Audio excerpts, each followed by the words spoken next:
Welcome to the CHYE in partnership with COL Live K-Factor podcast with your host, Rabbi Yehoshua Wordy, Director of CHYE. Each week we bring you interviews with amazing Jewish entrepreneurs sharing their challenges and successes. Their stories will inspire you to make the Keli to take your business aspirations to the next level. Welcome back, everybody, to another special edition of the K-Factor podcast with your host, Rabbi Yehoshua Wordy, Director of CHYE. This week, this podcast is being broadcast to you from a very special place. Here I am. I'm in 30 Rockefeller Center on the top of the financial world capital, sitting in the prestigious offices of Deloitte and Touche, together with a close friend of mine going back for many, many years, Yosef Levine. Yosef, welcome to the K-Factor podcast. Thank you very much for your illustrious introduction and invitation to participate in your podcast. I heard you've had a great following. Baruch Hashem, it's been fantastic, and I'm sure our crowd is going to enjoy this. And I want to just set this up so that people's expectations. This is a little bit of a different twist than the traditional interview. Usually I'm interviewing business owners, but entrepreneurs are not just business owners. Entrepreneurs is a way of thinking, and entrepreneurship is a way of behaving, and Yosef is an entrepreneur within corporate America, and he really has a fantastic story of how he worked his way here to this position, and he's doing some pretty amazing things with amazing companies, stuff that's very high level, and I'm sure you're going to find this conversation fascinating. So let's jump right in, and Yosef, in our classic style, we like to rewind. So I know you have an interesting story how you ended up in YU, because you were a regular yeshiva bacher, and that wasn't even necessarily on your horizon as something you were going to do. So tell us a little bit about how that happened. Oh boy, we're going back several decades. So I grew up in a place called Fair Lawn, New Jersey. After a couple of years in a local yeshiva high school, there was a little bit of a change in the Hanhala, and at that point in time I actually wanted to go and switch to Ocean Parkway, like a good Lubavitcher, and kind of go hang out there. That point in time, I showed up, and unbeknownst to me, I had prepared for a faher and everything, and the Rebbeim weren't there. It was one of those times where people went on strike. We got no call. We schlepped from Brooklyn, no cell phones in that period of time. So we figured, okay, well, if I was going to get faher to Lubavitch Yeshiva in Ocean Parkway, and they didn't show up, well, got to write the Rebbe, find out what's going on. So there's only really one other option that I was potentially thinking about and going to for Masifta at that time. It was Yeshiva University High School. So we wrote the Rebbe and said, listen, showed up for a faher at Lubavitch Yeshiva. That's where I wanted to go. The only other option where people were going where I lived was kind of to Yeshiva University High School, which is called MTA. And, I just want to make sure I got to continue bracha to go to Ocean Parkway and go back for a second round for faher.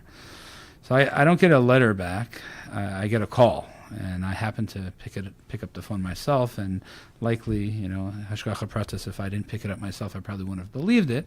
And there was a Rebbe's secretariat, and he said, the Rebbe gave you a bracha to go to Yeshiva University. And he was specific in his language that he gave me a bracha to go to Yeshiva University, and he didn't say Yeshiva University High School. As a young teenager with a little bit of chutzpa, I needed the negative assurance. Do you mean that the Rebbe does not want me to go to Lubavitch Yeshiva? So the answer was yes. The Rebbe does not want you to go to Lubavitch Yeshiva Ocean Parkway for Masifta.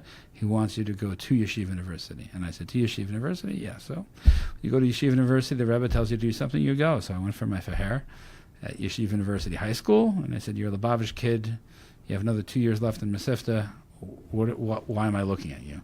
My response to the dean was, the Rebbe wants me to come here because I have the same question as you, my friend. He responded, accepted, go to the finance office, fill out your paperwork. So, the Rebbe tells you to go somewhere, you take it seriously. So after graduating there, I went to I spent some time in Morristown and went back for university for high school, and I ended up studying accounting. And when you go to YU, you go to YU. So I started the Chabad Society that is now pretty well known. You can read about all their activities on the blog. But, that's going back well over 20 years ago. So it was cool. Definitely not what I expected to do. I have no idea what path my life would have taken if, I didn't get that response from the Rebbe. But here we are today, 25 years or so later, having this discussion, Rabbi. Nice. Very nice. So you graduate from Yeshiva University, and now the whole world is open to you. Tell us how you navigated that journey. So that was very interesting. For me, after I graduated, I did move from, after living in Manhattan for many years, moved to Crown Heights. So that was adjustment number one. And then I started working at Deloitte as a young accountant. Personally, how did you? It's pretty prestigious to get here. How did you got an invitation? How did you work so your way into? Yeshiva University happens to have a very, very good career services department. And I happened to have a good resume. Kind of was a go-getter. A lot of my peers, they work in summer camps. I never worked in a summer camp in my life until after, I graduated from Yeshiva University and decided before I started working here at Deloitte, I'd go work in the summer program. But, I had good internships, worked hard during the year, willing to learn, just having the right attitude, just realizing that you have to reinvent yourself and learn new things all the time. So I kind of realized that a little bit at an early age before we had startups and dot-coms. But I did enter the workforce in the late 90s when the dot-coms were sort of booming and then starting. And media companies were starting to become digitized at that area, and there was a large amount of IPOs going on. So, one of my personal stories that I had is, I used to serve and take companies public, startup companies. Two of my first clients were... One was the New York Times, my first client. So if you are familiar with when a lot of the interesting storylines of the New York Times in relation to Israel started coming about, was in the mid to late 90s, where it started to get very intense. So I got to go to the New York Times corporate headquarters every day for 12 to 15 hours a day. So occasionally, almost intentionally, I'd wake up late, so I'd have to go daven. So I took my tefillin with me to work, and I'd find a nice place to daven in the New York Times facility. I would figure that let the dark New York Times get a little bit of kedusha, get a little bit of light. So those days were kind of inspirational. You got to go find 25 minutes of being out of shacharis sometime during your day. I considered that a little bit of a privilege. So even a place as dark as that could get a little bit of light. Another client that I had served at that period of time was a startup company that had gone public, and it had an Israeli connection. So there was a corporate headquarters in Israel. There was a CFO that lived in Israel, and it was actually based, believe it or not, in Mahwah, New Jersey. And I was living in Crown Heights, so that was a great, interesting drive in the morning to go out there. But it was definitely an experience. When you're a young accountant, you're like a sponge. You learn about industry. You learn about your business acumen develops. You understand interpersonal relationships. In the auditing profession, unlike many other professions, you as a 22, 23-year-old are all of a sudden working day in and day out with executives at Fortune 500 companies like CFOs, controllers, folks in charge of due diligence, and that's the access that you have. So you learn very early on in your career what executive presence means and how to present yourself. And we at Deloitte, we have a very strong culture of our apprenticeship and learning and soft skills development. So combining all of that together with what you're learning on the job really helps an individual develop as their career progresses. Nice.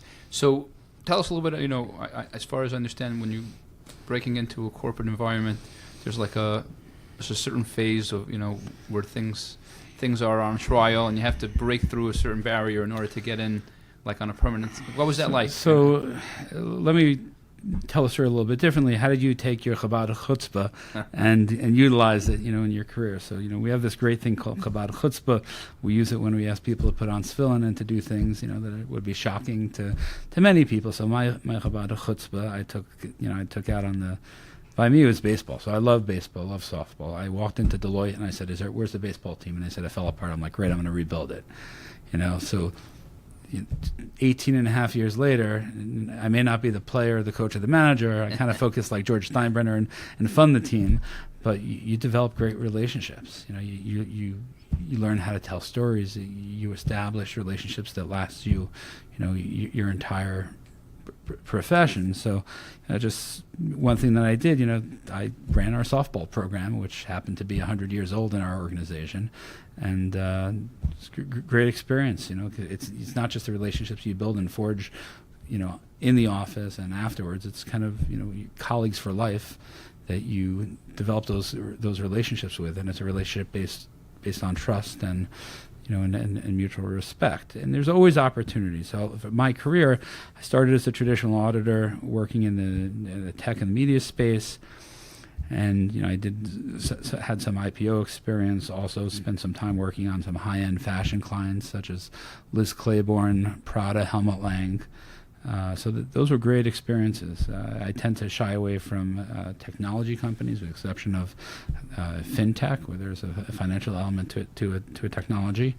Then, I had a chance to really do something completely out of the ballpark in the early 2000s, just after 9/11, and that was to understand what data analytics was. And an email came out from the managing partner of the New York office looking for technologically minded young auditors to embrace and do things different with audit technology.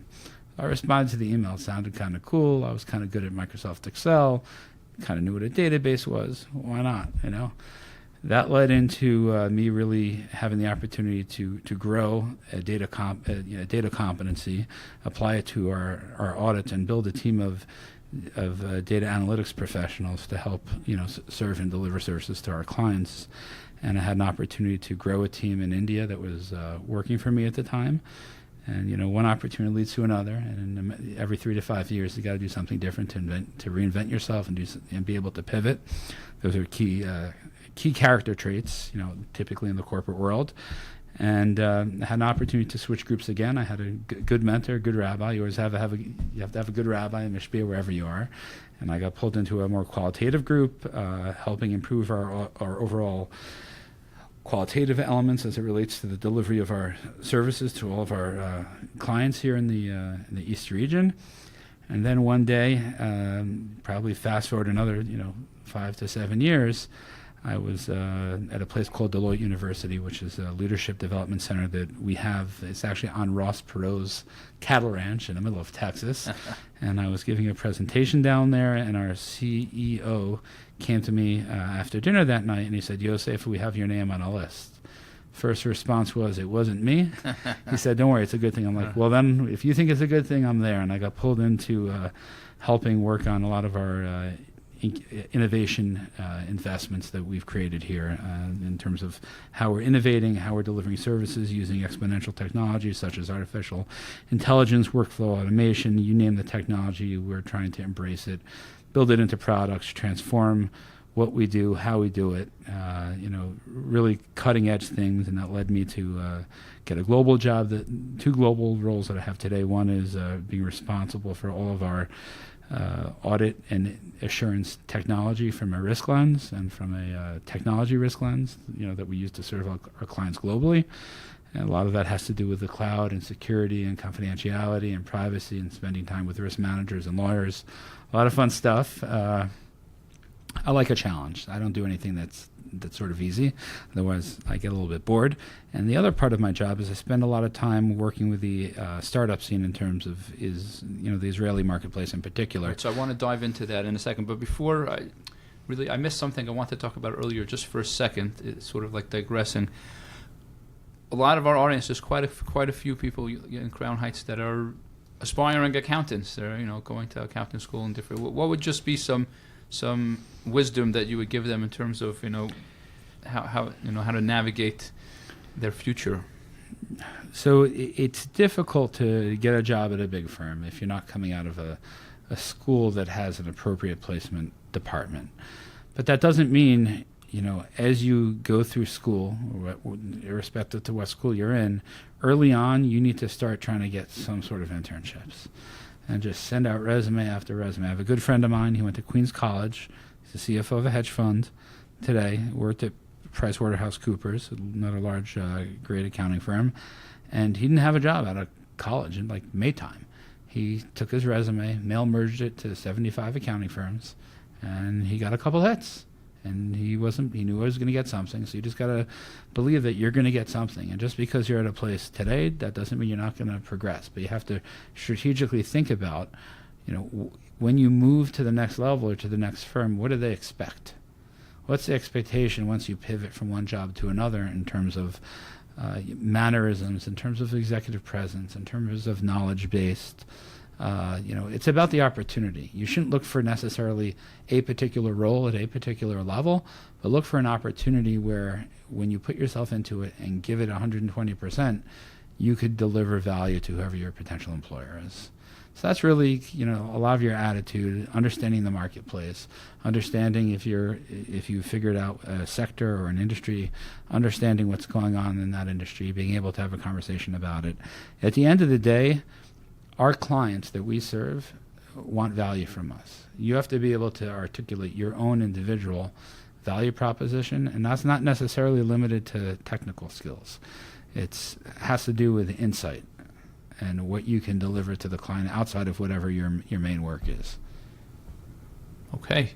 So another question before we pivot back to the startups. Along the way, I'm sure you've described this beautiful graph with that of ascension, Baruch Hashem. I'm sure you must have faced some challenges. Share with us maybe a little bit of a challenge you faced and how you navigated that. There's always challenges.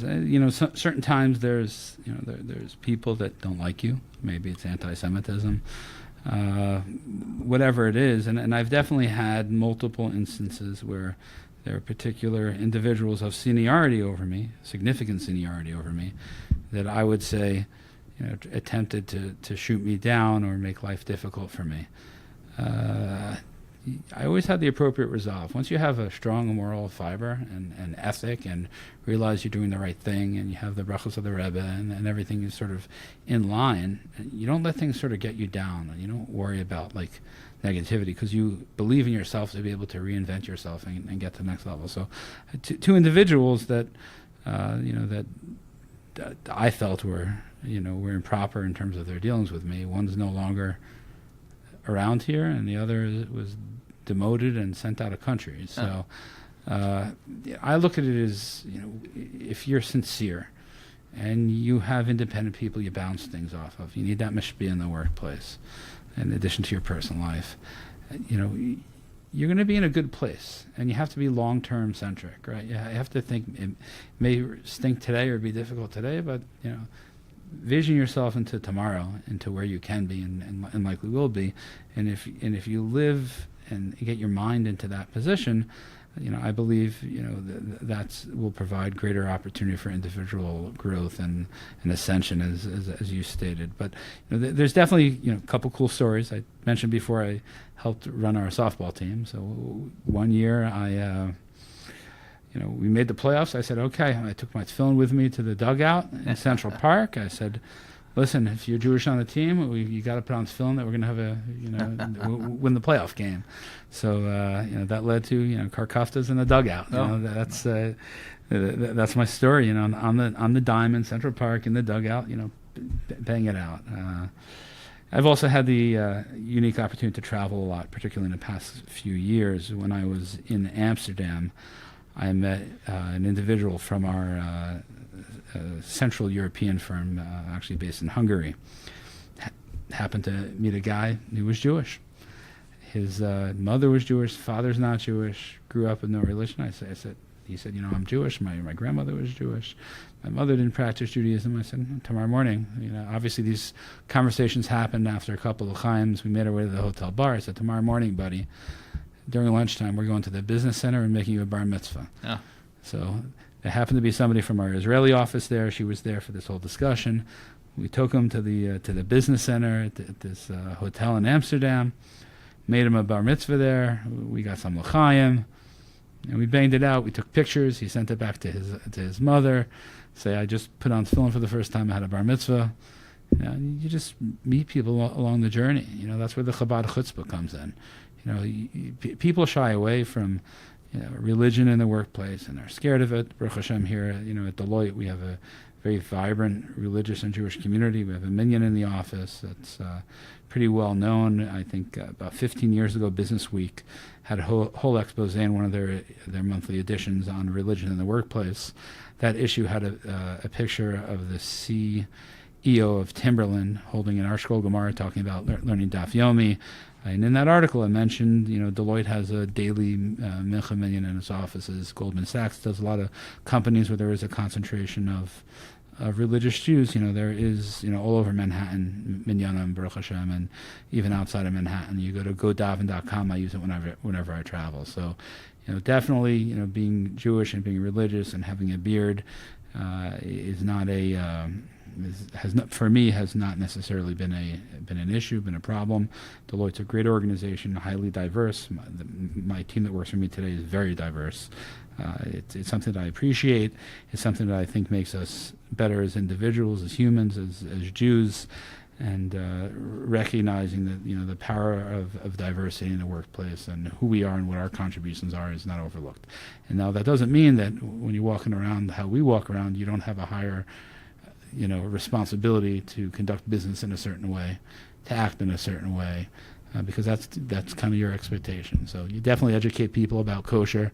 I've probably eaten kosher food triple wrapped in just about every single high-end steakhouse that's not kosher in New York City. That's just part of doing business. All the kosher restaurants, Baruch Hashem, in New York are familiar with having kosher food shipped to them. It's I'm not the first. You're not going to be the first if you enter it. And you just ask. Don't be afraid to order kosher food.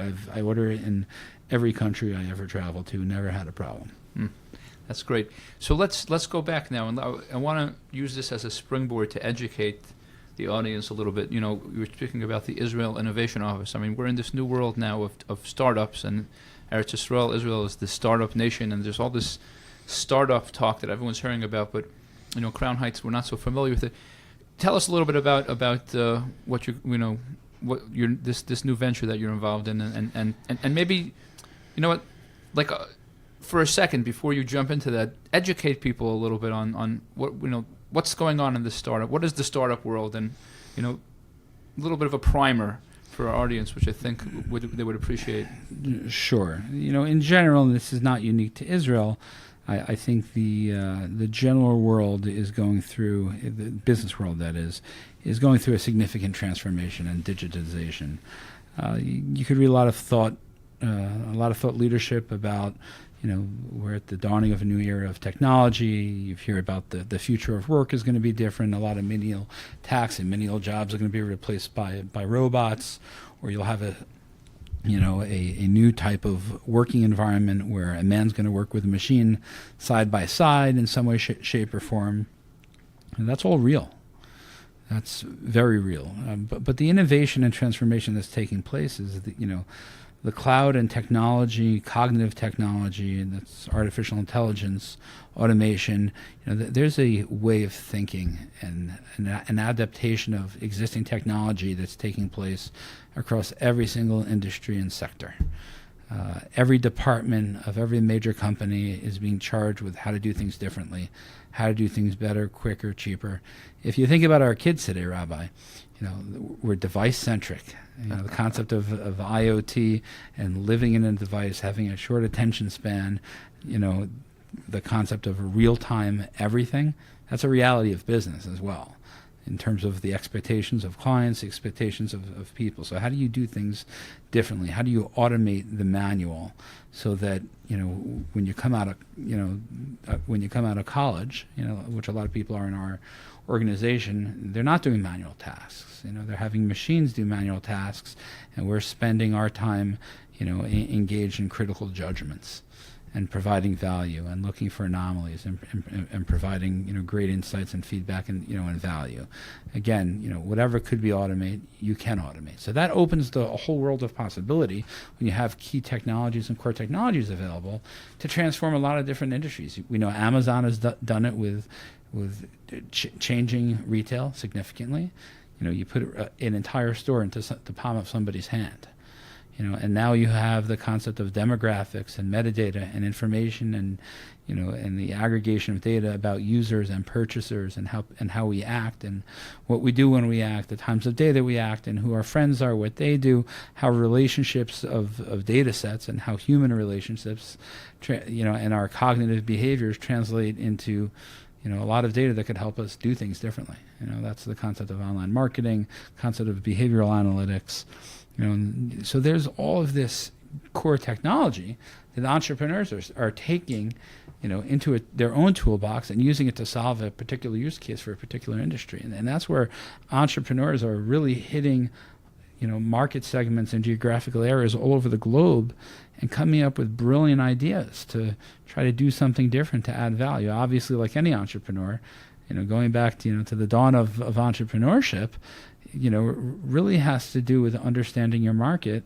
But now we're at a position where speed matters. You have to come up with an idea fast and try something, and it's okay to fail. Failure is okay, but you have to build, test, trash, rebuild. And that's an iterative, agile process that entrepreneurs now have to do a lot quicker than historically they had to do. Because otherwise, somebody else is going to come up with the idea quicker and cheaper and better. And you have to know how to articulate your value. You have to know how to sell it. And people are a lot smarter, too, in terms of potential funders. I think a lot of the funders and the seed funders, definitely the more sophisticated ones, really look at the entrepreneur as in addition to the idea, but also the entrepreneur in terms of how they think, how they multitask, how they, make orders of operation in terms of things that matters for their business. So people, at the end of the day, if somebody's going to invest, it could be a great idea, but they're investing in you, the entrepreneur, the person. They're investing in the co-founders. And it's important that entrepreneurs realize that when you come up with an idea and you're seeking capital investment, you can have the best idea in the world.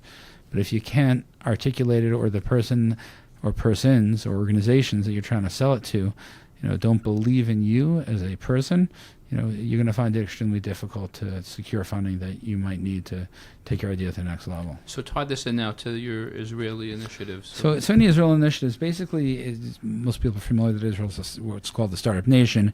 They have between 6,000 to 8,000 technology startups for a lot of different industry segments that exist in Israel. And why is that, by the way, that there's so much technology in Israel? Is there some sort of special affinity with technology in Israel? I would say if I take the biblical approach to this one, right? You read the Tzarech Aliyah. If you take a look at the infrastructure of the country of Israel and what we've been through as a nation, since we founded the state in 1948, and continuous growth and investment in people to do things differently, and how as individuals culturally, we challenge ourselves with chutzpa. Obviously, there's love, and there's support. So the government, helped to create a certain mentality and a certain ecosystem that supports, experimentation. Financially, they support it. The army helps as well, because if you think about the training as a soldier, you learn a lot in 3 years in the army. You're not scared of a heck of a lot after as well. The Army also has significant cyber divisions where a lot of, individuals in the current, entrepreneur ecosystem in Israel have come out of. So you have a lot of cyber technology coming out of Israel, but, you have a very small group of highly educated individuals. You have a market that is very decisive. Something either works in Israel or doesn't work. So in Israel, people aren't afraid to fail because they learn that from a young age. When you live under the gun and under constant threats, you're not fazed by failure as an entrepreneur. So you're built up as an individual in a very strong fashion.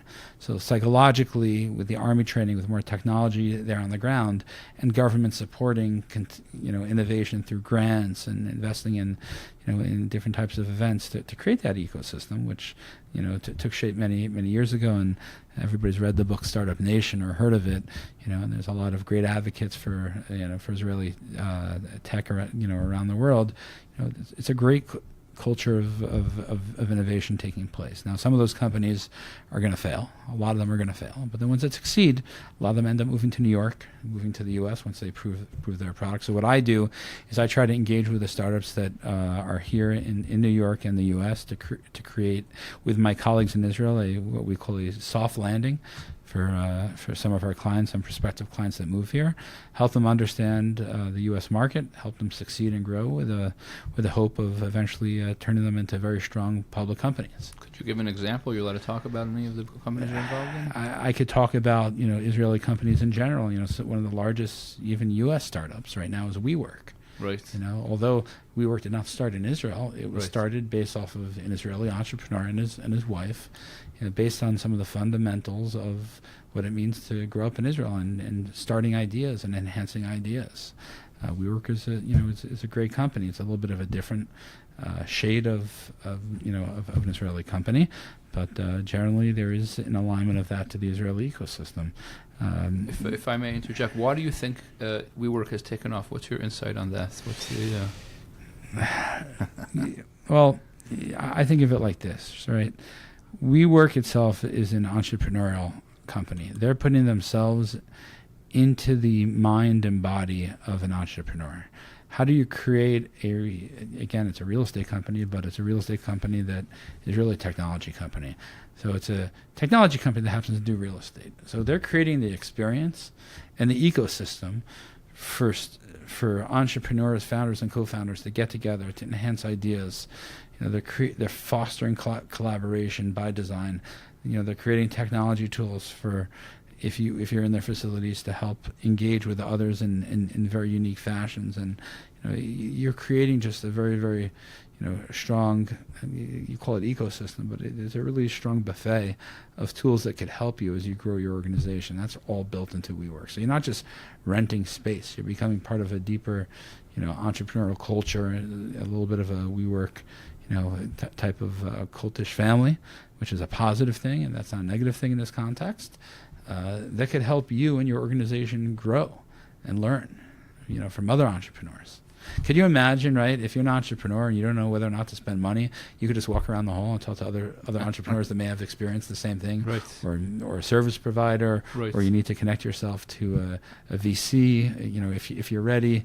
And if I could just interject, in a small way, CHY is attempting to do that. We have our shared workspace, and if there's any way that we could be a resource for your entrepreneurs, knock on our door, please. There you go. Everybody out there, you hear that full invitation. CHYE on Empire Boulevard in Crown Heights, Brooklyn, USA.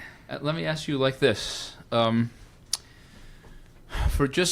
If there's young people that are fascinated by tech startups, I'd love to see a way somehow. It's a pet peeve of mine. Inspire and encourage tech startups out of Crown Heights and the Jewish community. But if someone's intrigued by it and wants to learn more, what would you say is a good way to get more familiar? There is no shortage of technology ecosystem events in Manhattan and even Brooklyn today. Because down by the piers in Brooklyn, they're building a whole startup ecosystem today, right now. And there's actually incubators that are, I think 1776, which is a Washington, D.C. based incubator, is creating or has created a platform, and they've established real estate in downtown Brooklyn, where it's a resource center. They create cohorts where somebody who has ideas, they'll fund you for a couple months to take your idea and develop it, give you coaching, and hopefully, you'll come out of that, a lot stronger in terms of your ideas or your product, or your service. So there's definitely, even in Brooklyn, there's formidable, real startup ecosystem, startup events. Manhattan, obviously, so what we call Silicon Alley, which is in the Flatiron district near where Google is. HP, Microsoft happens to be more Midtown, but New York is becoming a very significant hub. I would be remiss if I didn't talk about Cornell Technion, which is a joint venture between Cornell University and Technion University. They've created a fairly large technology hub in New York. It's actually a subway stop or 2 subway stops away from here in 30 Rock, where they're opening up their MBA center, their PhD center for, again, it's the Cornell Technion campus. I think it's the Bloomberg campus actually, if I'm not mistaken, that recently opened. So we're trying, as key stakeholders, as part of the New York City ecosystem, to ensure that entrepreneurs and who's going to be the next Google, right? When you take a look at the Fortune 100 companies today, a lot of them are new, right? Right. In all likelihood, in New York somewhere, there is the future, probably, again, this is just me, probably 20% of the top Fortune 50 companies today may be sitting in New York or somewhere else in another, startup hub. This is the breeding ground for entrepreneurs in an area like New York. And if you're a budding entrepreneur, there's so much out there. There's just so much out there. You kind of don't know where to go. You need a collate. You need collated for you. You need to know who the best people are to talk to. But you have to learn by trial and error. So you got to get yourself out there. You got to be a self-starter.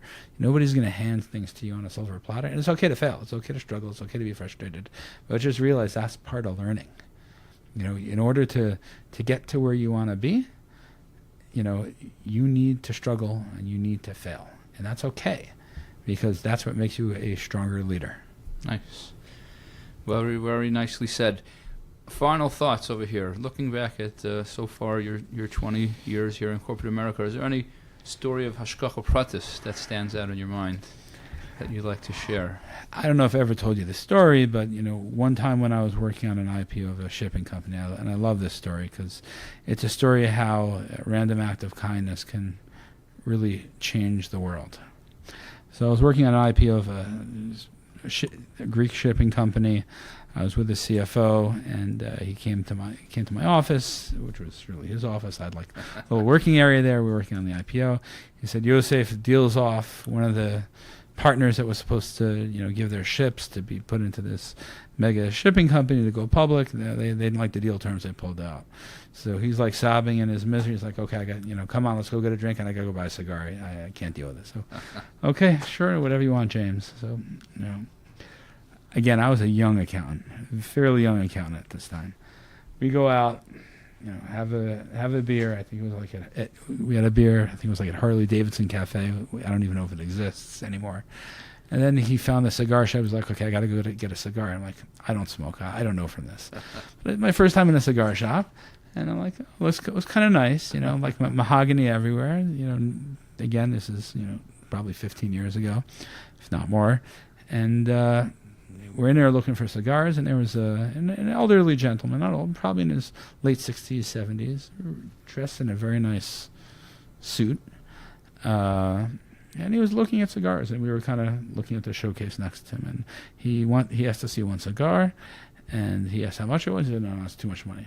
So this gentleman who I was with, Mr. Christodoulou, said, "If you want that cigar, you ought to have it, and I'm going to buy it for you, because cigars make you feel good as a person. You should feel good." So Zehu, he buys him the random actor, buys this random person a random cigar. He ended up saying extremely thankful. When the guy he tried to say no, it didn't work. He had a lapel pin on. He said, "I want to give you a lapel pin. Say thank you." And it ended up being a flag of some country. We ended up going back. We found out that he was from the Armenian embassy, and was like one of the diplomats over from Armenia. That's a side point to the story. But by the time we walked back to the office, again, this was a trip, a sorrow-based trip. By the time we got back to the office, this guy, Mr. Christodoulou, says, "Yosef, I don't know what happened, but the deal's back on." I go to him. I'm like, "James, when we think about what just happened, you were sobbing in your misery, no matter how deep, in a funk you were, and he was going to lose tens of millions of dollars on the deal, personally. You did a random act of kindness. You saw somebody wanted something, put it down, but you wanted to be a giving human being." And I said, "I bet you, because that's who you are, and because you did that, the Eibishter was giving you, Mr. Christodoulou, a test. And in the merit of that, some angels did some good work and changed the minds of your partner your deal is on." So that's one of the stories that I like to tell. And if I wasn't there, if I didn't see it with my own two eyes, literally, within an hour, this whole thing transpired. Ah, that's beautiful. All right, last but not least, for those that are listening to this podcast and they're fascinated by this conversation and say they want to reach out for some wisdom, how would they reach out to you? Well, I'm a big LinkedIn person, so best way to find me is on LinkedIn. Yosef Levine, Deloitte. You should be able to find me. And I tend to post pretty, what I consider thought-provoking types of articles. I don't overly post, but when I post, it's highly strategic. Very nice. Well, once again, Yosef, thank you so much for taking off from your busy day to participate. And for all of you that are listening, have a wonderful week. Mechayil El Chayil. In partnership with COL Live, K-Factor Podcast, with your host, Rabbi Yehoshua Wordy. We look forward to bringing you more amazing entrepreneurs to share their stories. See you next week.